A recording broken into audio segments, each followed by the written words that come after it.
Almost every race in the galaxy has some form of deity or godlike beings associated with them, whether they were deliberately or accidentally created. From the cunning and brutal orcish gods Gork and Mork, to the newly discovered entity that is essentially a god of the Tau's greater good, these beings are varied in the extreme. Yet one race has lost many of the gods it worshipped millennia ago, primarily as a result of their own actions leading to their pantheon's near annihilation. It is these beings, as well as the event that consumed them, that we shall address today. We shall explore the Pantheon's members, both living and dead, as best we can, before addressing their annihilation at the hands of the youngest Chaos God. They are, or were, the gods of the Aeldari, and these are the tales of them and their fall. This is Tactica Imperialis, and welcome to 40k Stories. Perhaps uniquely, it appears that the pantheon of Eldari gods are actually older than the race that worship them, at least in their race's mind. Their history is mired in mythology as well as in fact, but it is believed that the first of the Eldari were the brothers Eldanesh and Ulthanesh. Supposedly Asayan, leader of the pantheon, granted Eldanesh with the gift of life that would go on to create the Eldari. However, an alternate tale suggests that whilst Eldanesh and Ulthanesh are the sires of the Eldari, it was the combination of the goddess Isha and the god Kurnos that would actually be responsible for creating the species. At the moment of creation, this version of events tells that many of the pantheon bestowed a gift upon the nascent Eldari. Asayan would give them wisdom, whilst Isha and Kurnos would grant the gifts of love and desire respectively. The smith god Vol gave them artifice, the maiden Liliath gave them joy, the crone Morai Heg bestowed foresight, and finally the war god Kane granted anger. It is possible that both of these tales are somewhat true, but it is impossible to be sure as the only potential storytellers are most likely the troops of the Harlequins. In either case, the tales say that at this time the gods and the mortal Eldari lived together with no barriers between them, a situation that would only change much, much later. However, it cannot be forgotten that the Eldari are also said to be a creation of beings that, whilst not exactly gods, were among the most powerful species to ever inhabit the galaxy. The Old Ones. During the war in heaven between the Old Ones and the Catan-led Necrons, it is believed that the increasingly desperate Old Ones created the Eldari alongside many other races. They were designed to be gifted in the art of the warp, something that the Catan had no defense against. But though they did ultimately succeed with their creations, which included the forerunners to the Orcs and the Jakero among others, it was not enough to save the Old Ones, who were wiped out by the accidentally unleashed Enslaver Plague. One could try to tie the tale of the Old Ones into Eldari mythology, perhaps by saying that the death of the Old Ones corresponds to the separation of the gods from mortals, and by saying that Eldanesh and Ulthanesh were still the first of their species created. However, to do so requires more than a little bit of lateral thinking and logic leaping, given the mythological events that would lead to the separation, at least according to tales. According to a vision by Liliath, a goddess renowned for her foresight, the Aeldari were to be the doom of Kane, the god of war. This vision was of course true, but we'll tell that story a little later.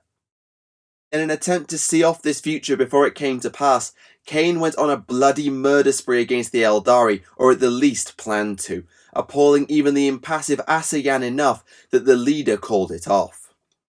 To ensure it could never happen, the gods and mortals were torn irrevocably apart, forbidden from speaking to or getting involved with each other again. At least, that was the idea in principle, but the story tells that Isha and Kurnos could not bear being cut off completely from their mortal children. So by speaking with Vol, they found a way to circumvent Asayan's decree and continue to speak with the Aeldari. It is said that this was the beginning of the devices you and I would know today as Spirit Stones, though it seems the role has definitely changed somewhat for those devices over the millennia. It is unknown how long the pair got away with this transgression, but it did not last forever, and of all the gods to catch them out, it just had to be Kane. The war god ratted them out to Asayan, and though he understood and sympathized with the plight of Isha and Kurnos, the charge was irrefutable. The Aeldari would likely have wept were they to know of their creator's punishment. The pair were given to Kane as prisoners to do with as he pleased. To put a long story short, that meant that Isha and Kurnos were tortured. A lot. So much so, in fact, that it concerned the other gods and even caused Vol to take a stand.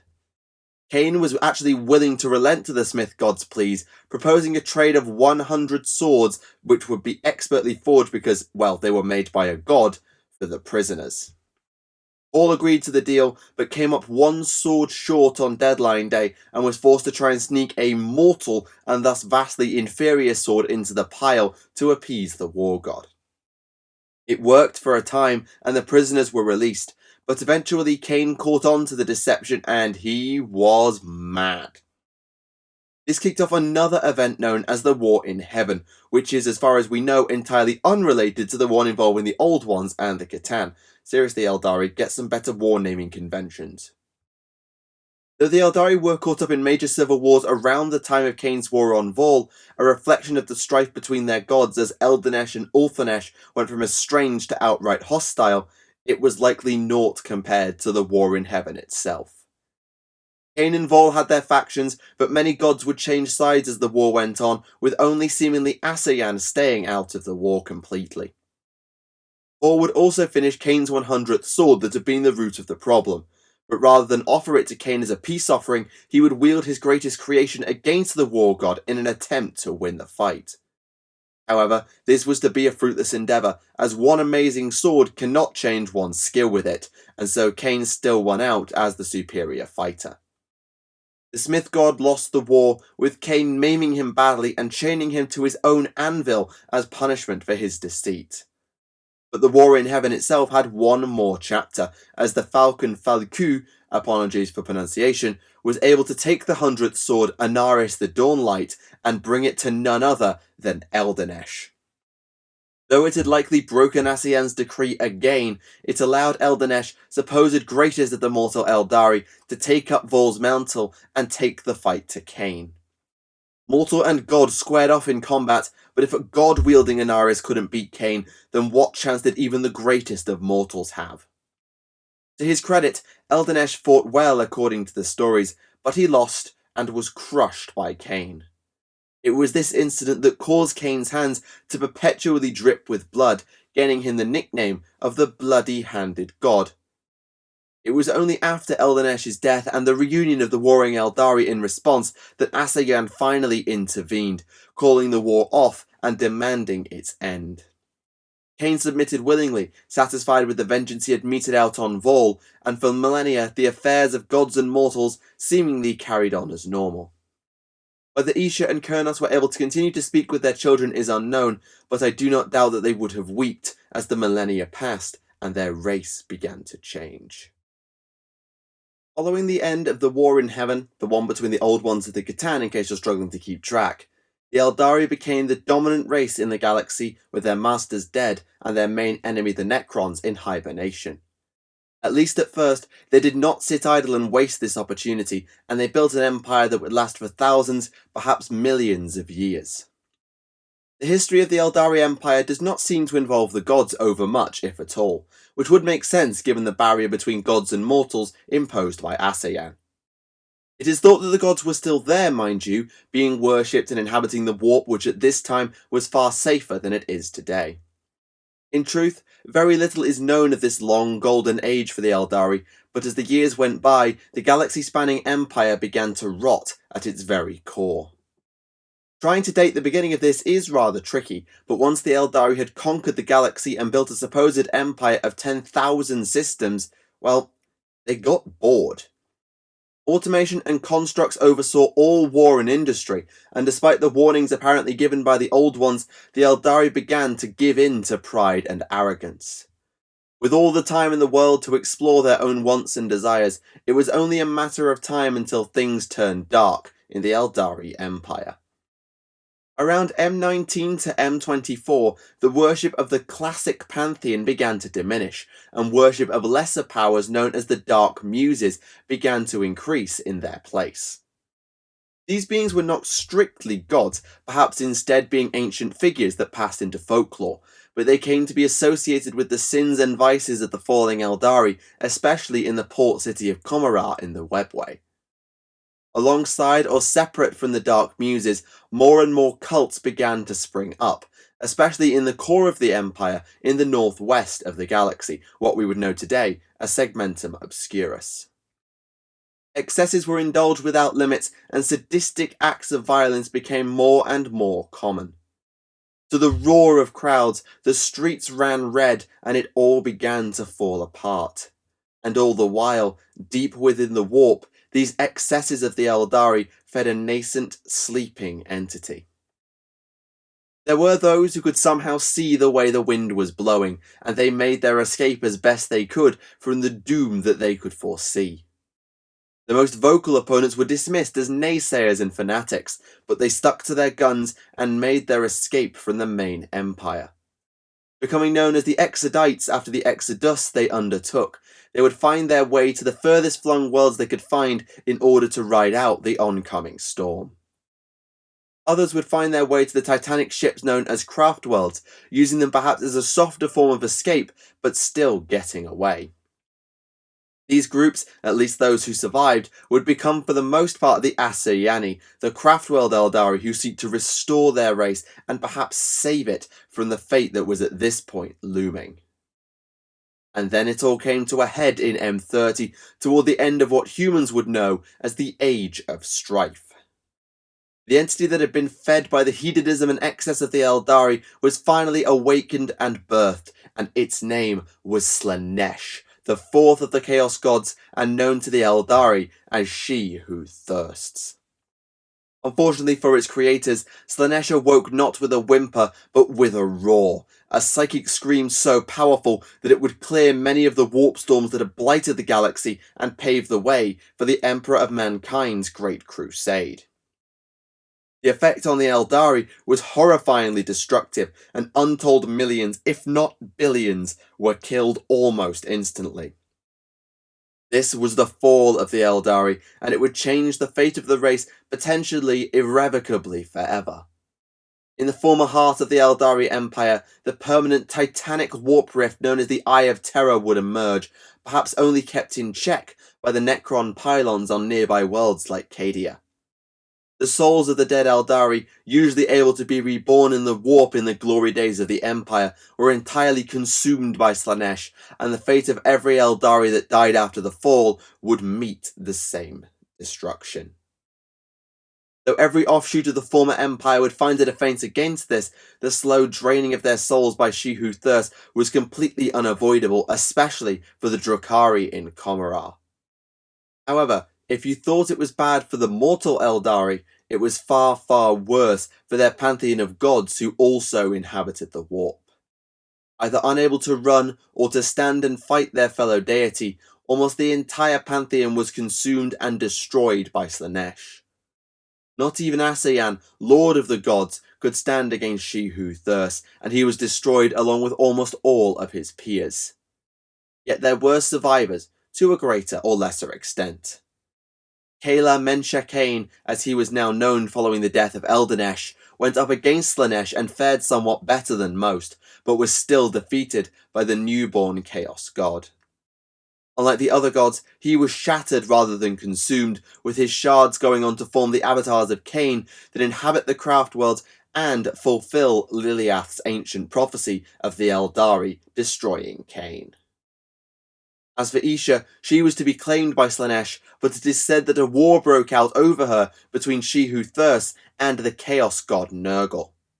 The Plague Father won out, and is now said to keep Isha within his manse, using her as a tester for his concoctions while she attempts to whisper their cures to mortals in real space.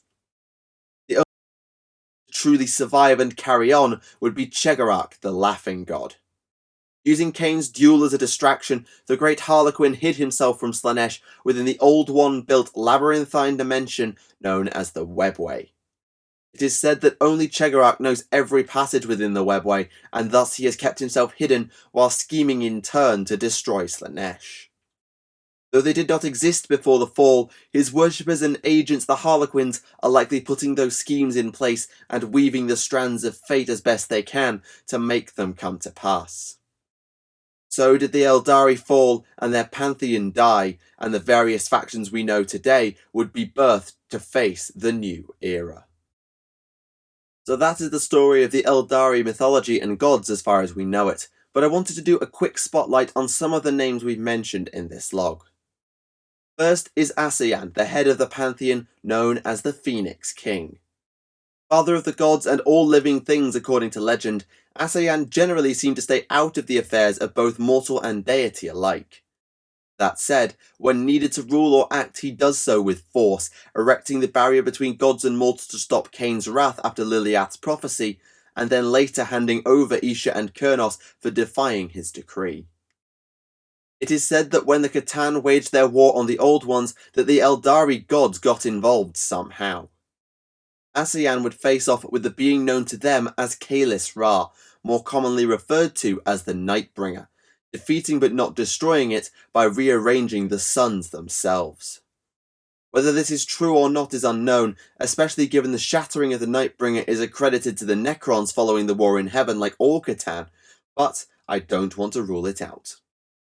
Asayan's brother was Kane, second in power amongst the Pantheon, and whose role in history we have broadly discussed already. However, it is also said that Kane fought the Nightbringer in addition to everything else he's been up to, but whether this was before or after Asayan had a crack at Kalis Ra is unknown.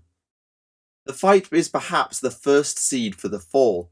The shattered necrodermis of the Nightbringer supposedly tainted Kane with the aspect of the Reaper, whilst the Catan itself planted the fear of death into the mortal races that would supposedly allow the warp entities that would become the Chaos Gods to grow.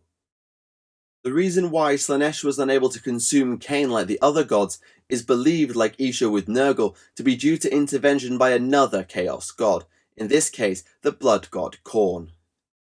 It seems as though neither of the two were truly victorious, as Kane was forced into the material realm wherein he shattered into the shards that would become his avatars. We've discussed pretty much everything there is to say regarding Isha, and though she was pivotal to starting the larger chain of events between gods and mortals, we know little to nothing of Isha's daughter Liliath. One member of the Pantheon we haven't really mentioned so far is Morai Heg, known as the Crone and the Goddess of Fate. Morai Heg was a consort of Kane according to myth, and even had children with the War God, but would then use those children to harass Kane over something she sought. In order to learn the wisdom in her own blood, the crone bade Kane cut off her hand, something that supposedly only Kane or a god could do. Later, when asked by Asayan over the fate of the gods, she was only able to reply that it was in the hands of the Aeldari, and would you believe it, it was, given that they created Slaanesh and all of that business. The severed hand of Morai Heg, or at least the finger bones within it, would actually be gathered up by Vol, the smith god, who, just like he did for Kane, would forge them into exquisite and deadly weapons that would become known as the Crone Swords. Some of you might recognise that name, and in truth you probably should. They are the weapons being hunted down by the Ynnari, who currently possess 4 of 5 in the set. They are wielded by Yvraine, the Vizarch, the Yin-Khan, and Prince Uriel, with the 5th as yet unfound, and it is believed by Yvraine that collecting the set will allow for the full awakening of the god of the dead, Iniad. Said to reside in infinity circuits as opposed to the warp, Iniad is believed by its followers to be the salvation of the Aeldari, defeating Slaanesh and stopping the consumption of Aeldari souls. However, it is not a traditional member of the Aeldari pantheon and does not appear in their mythology until recently. Some speculate a link with Caleb and Kane, but aside from having an avatar, there's no real evidence of it. If you wish to hear of this nascent god and its followers, I have discussed them in a previous log that you can find elsewhere. So end the tales of the Aeldari gods and the fall of the Aeldari. Whilst it is hard to keep track of what is truth and what is myth, the legends of the gods offer an interesting look at the Aeldari perspective on the universe. I also felt that it was long past overdue that the Fall was addressed more fully in these logs, as it is such a critical event in not only Aeldari history, but also in the galaxies as a whole, that rather like the not to say turn a millennia later, changed the look and feel of the Milky Way forever. Now, we must move on and continue our Champions of Humanity miniseries. I think it's high time we get a little more insight into the works and travels of Robert Gilliman since his return, but rather than cover the Primarch himself, I wish to look at an individual who has spent more time with him than his own Chapter Master. Some say he may be next in line for that Chapter Master's spot, despite not officially being the one set to inherit the mantle.